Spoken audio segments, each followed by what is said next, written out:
In the highlands of the Rift Valley, where the wind moves like an ancient storyteller whispering secrets across tall grass, there sits a quiet village called Sambut, in Kamagut, Uasin-Gishu County. A place where time slows down, where mornings begin with the sound of roosters, and evenings end with firewood smoke curling above mud-walled homes. It is here, on December 21, 1966, that a child is born, a boy who enters the world not with the weight of destiny on his shoulders, but with the simplicity of rural life surrounding him, dusty roads, barefoot laughter, and the rhythm of farm life dictating every sunrise and sunset. That child is William Kipchirchir Samoei Ruto. Ruto's childhood was painted with humility. Not the polished humility often spoken of in political speeches, but the raw simplicity of rural life. His parents, Daniel and Sarah Cheruyot, worked hard to provide for their children. They had little wealth or privilege, but they carried discipline, faith, and a belief in hard work. Days were predictable, waking early, doing chores, and walking to school on dusty paths cutting through maize and wheat fields. Rain meant mud, sun meant heat.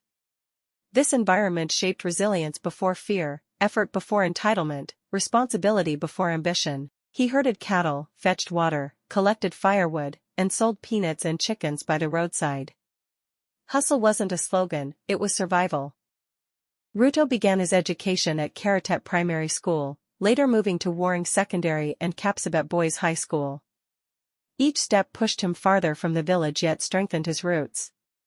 School became a doorway, a small crack in the wall separating poverty from possibility. At the University of Nairobi, the transformation was clear. The boy from Sambut had become a young man with ambition in his eyes, determination in his walk, and fire in his heart. Campus opened his world, new ideas, new people, new challenges. Deep inside, a flame grew, the desire to influence, the instinct to lead, the urge to rise beyond the quiet fields of Kamagut. Nairobi in the early 1990s was loud, electric, and changing.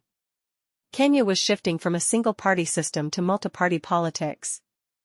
For many, it was a moment to watch. For Ruto, it was a call to act.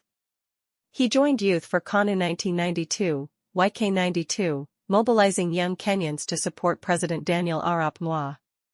He wasn't the loudest or most experienced, but he was strategic. He organized rallies, connected communities, and showed natural leadership. When YK92 disbanded, it wasn't a defeat, it was training for a bigger stage. In 1997, at only 31, he ran for MP of Eldoret North and won. Step by step, speech by speech, he built a national identity. Ruto's political rise continued. As Minister of Agriculture, he focused on smallholder farmers. As Minister of Higher Education, he shaped universities and policies. These roles tested him, bureaucracy, rivalry, and scrutiny, but each step strengthened his resolve. Then came the ICC investigation after the 2007 post-election violence. Accusations of incitement and organizing violence cast a long shadow. Yet Ruto navigated the storm calmly, consolidating support and maintaining focus. The shadow did not define him, it refined him. In 2013, he became deputy president alongside Uhuru Kenyatta, expanding his platform to national issues and grassroots engagement. By 2017, Ruto's influence was undeniable. He had become a national figure, positioning himself for higher leadership. The 2022 campaign was intense: alliances, strategy, and relentless outreach. His message was simple: resilience, work, and the belief that anyone can rise. When results were announced, 50.49%, he became the president of Kenya.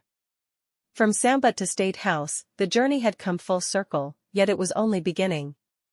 Leadership, he knew, meant service, vision, and inspiring a nation.